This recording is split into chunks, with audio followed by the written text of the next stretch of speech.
இப்போ முட்டை குழம்புக்கு மசாலா என்னெல்லாம்னு பார்த்துடலாம். ஓமம் வந்து ஒரு 1.5 டேபிள் ஸ்பூன் அளவு வறுத்துடுது, எல்லாமே வறுத்து தான் ரெடி பண்ணி வச்சிருக்கேன்.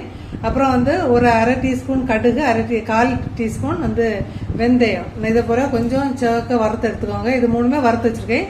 அப்புறம் ஒரு துண்டு சுக்கு, ஒரு 1/2 டீஸ்பூன் மஞ்சள் பொடி, ஒரு 2 டேபிள் ஸ்பூன் அளவுக்கு வத்தல். நீங்கள் வந்து காரத்துக்கு தகுந்தாப்புல வர மிளகாய் தூள் எடுத்துக்கோங்க. அப்புறம் மல்லித்தூள், இது கூட 5-6 நல்ல மிளகு சேர்த்துக்கோங்க. நான் இது வந்து காரம் கொஞ்சம் கம்மியாக இருக்கும், வீட்டில் தோட்டத்தில் உள்ளது, ரொம்ப காரமாக இல்லை, அதனால தான் கொஞ்சம் கூடுதலாக சேர்த்துறேன். ரொம்ப காரம்னா ஒரு 5-6 சேர்த்தாலும் போதும்.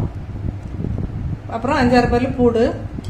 நம்ம வந்து சுக்கு அதெல்லாம் சேர்த்துறதுனால கொஞ்சம் காரமாக இருக்கும் குழம்பு, அதனால ஒரு லெமன் சைஸ் அளவு புளி சேர்த்துக்கேன். இப்போ மசாலா எல்லாம் அரைச்சி எடுத்துட்டு வந்துடலாம்.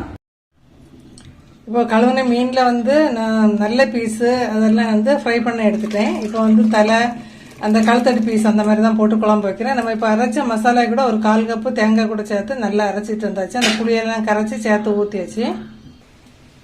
இந்த மசாலா எல்லாம் வந்து நீங்கள் மேக்ஸிமம் எல்லா மீனுக்குமே சேர்த்து அரைக்கலாம். வாரத்தில் ஒரு நாள் இந்த மாதிரி மசாலாலாம் சேர்த்து அரைச்சி யூஸ் பண்ணிங்க அப்படின்னா உடம்புக்கு ரொம்ப நல்லது.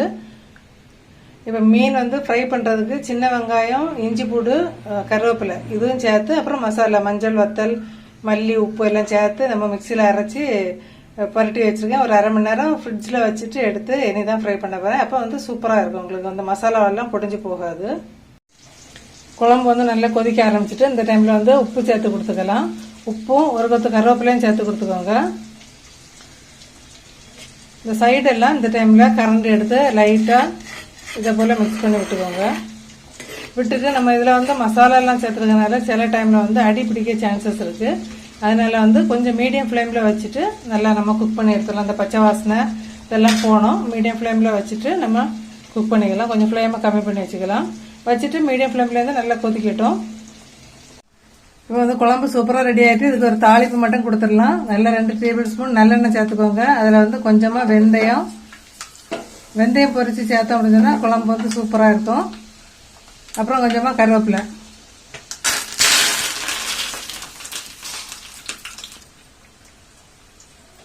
குழம்பு பாருங்கள் சூப்பராக ரெடி ஆகிட்டு. இனி இப்போ அந்த தாளிப்பையும் ஊற்றி ஒரு 2 நிமிஷம் நம்ம மூடி வச்சுட்டோம் அப்படின்னு சொன்னால் சூப்பராக இருக்கும். பாருங்கள் ஃபிஷ் வந்து நம்ம இந்த ஃப்ரெஷ் மீனாக கிடச்சுன்னா நமக்கு வந்து பொடிஞ்சும் போகாது. இப்போ தாளிப்பையில் சேர்த்துட்டு நம்ம மூடி வச்சிடலாம். சூப்பரான மசாலா குழம்பு ரெடி ஆகிட்டு. இதே மெத்தடில் மசாலா ரெடி பண்ணி மீன் குழம்பு ட்ரை பண்ணி பார்த்துட்டு மறக்காமல் கமெண்ட் பண்ணுங்கள் ஃப்ரெண்ட்ஸ்.